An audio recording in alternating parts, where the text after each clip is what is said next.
So we just talked to Tanner. Said he's planning on going pro after this season. I guess what can you say just about what he's done this season and what he's kind of brought to you guys offensively? Oh man, it's certainly glad that we have him. You know what I mean? He's done a great job. We've talked week in and week out about his professional approach, and even since the first time that we got, it's almost been a year since Coach got this job, and coming in here and what we were going to do from a tone set as far as the culture goes, and to watch him respond and lead our team in every aspect, all the way back from morning runs back during the winter through spring practice through summer and what we did. He's been a tremendous leader. He's obviously helped our offense be where it is, and it's been fun to coach him. You turned the film on from Saturday or for Thursday. What did you see from the guys, and where are some of the areas you guys can lock in and correct? We were awful, and you look at the film. I really think by the end of the game, there was more plays than not we executed pretty well. We moved the ball. We had a lot of first downs. We generated those things. But some of just the base, you can never have 5 turnovers and win a game. You can't do that, And we had, on top of that, we had 5 or 6 drops. They were clutch times in the game where we had to do that. We're careless with the ball. I think we talked about valuing the ball last week, and I didn't think we did a great job of doing that. I think that we got shocked maybe a little bit early in the game, and then to be able to force and respond. They were trying. We had 2 13-play drives there at the end of the half and couldn't do anything. Couldn't get points out of either one of them in the first half, and just turned out to be one of those nights. So looking back, we got to move on to Memphis, as fast as we can, and we've got a good opportunity to do that this week. So when you do look at it, and a lot of it does feel a little self-inflicted and not necessarily scheme stuff, how do you approach these few days in practice of saying it's not really what we're doing, it's maybe a little how we're doing it? That's right.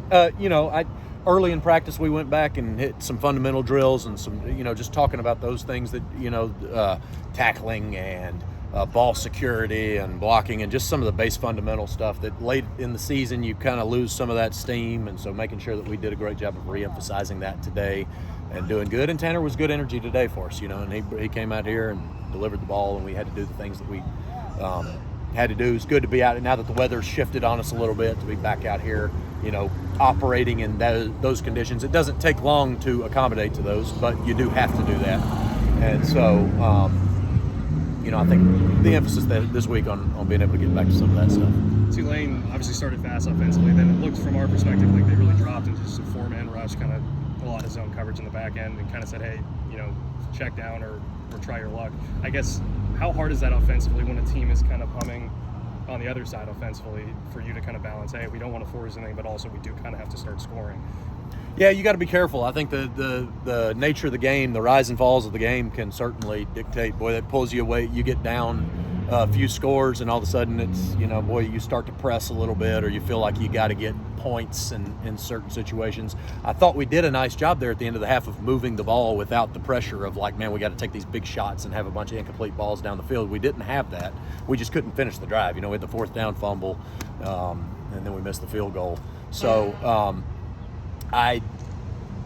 they did a nice job of trying to take away our explosive plays, and they're the best. We said last week, I think that they were the best defense in our league at taking away explosives, runs and passes, and that certainly showed up. It forces you to play those, elongate your drives and make sure that you are checking the ball down and doing those sort of things, and they did a nice job of that, and it's certainly something that we've got to improve on.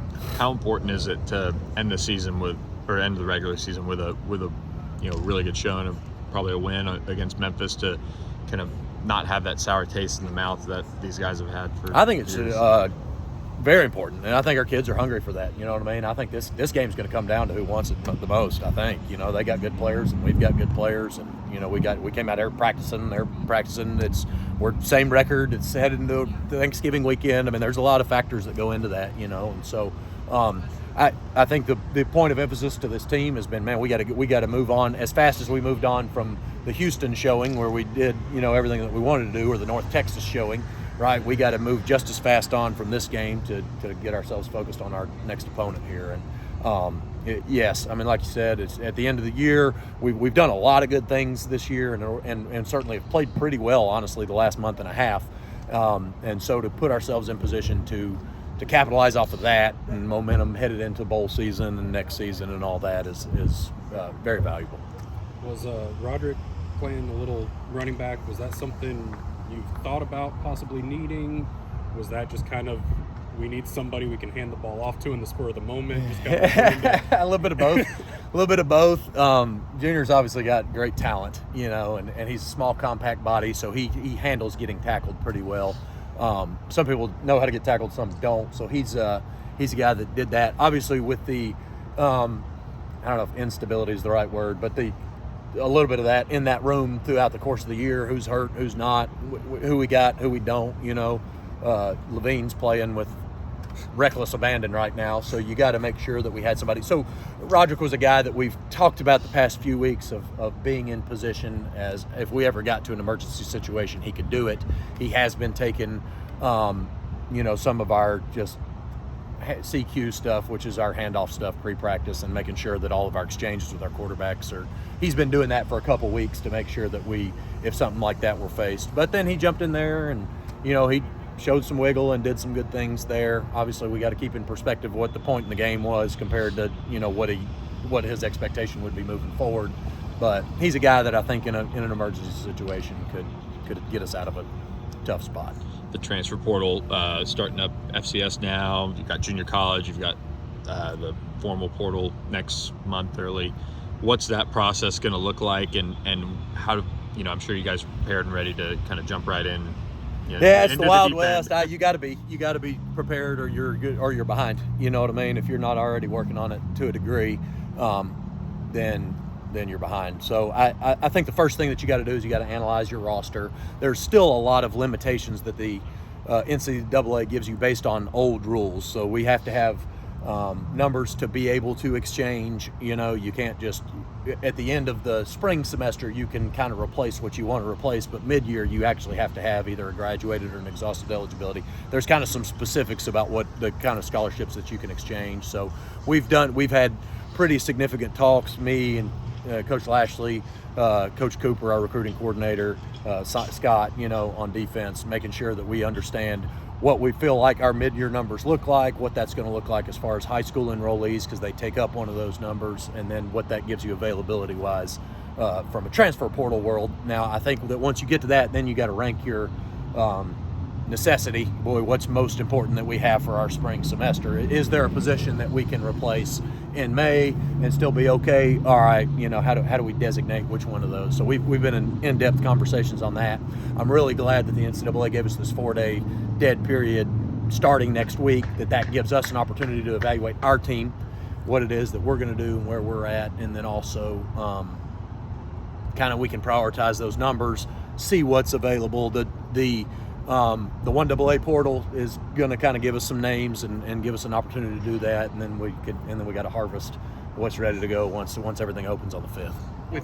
With college football free agency kind of it's being here because of the time with the portal opening, it kind of feels. Anyways, long story short, Tyler Levine, it feels like the running back room maybe that might not be as much of a need. I guess what has Tyler Levine done from a future perspective if he comes back? What has he done in your guys' eyes? Yeah, Tyler brings a lot more than just his ability on the field. I mean, that's his spirit and his intensity and what he does from a culture standpoint for us is huge. Mm-hmm. So he does contribute in the running back room. I don't what his ceiling is compared to what it is he is right now. He's our team's leading rusher, I think. So it's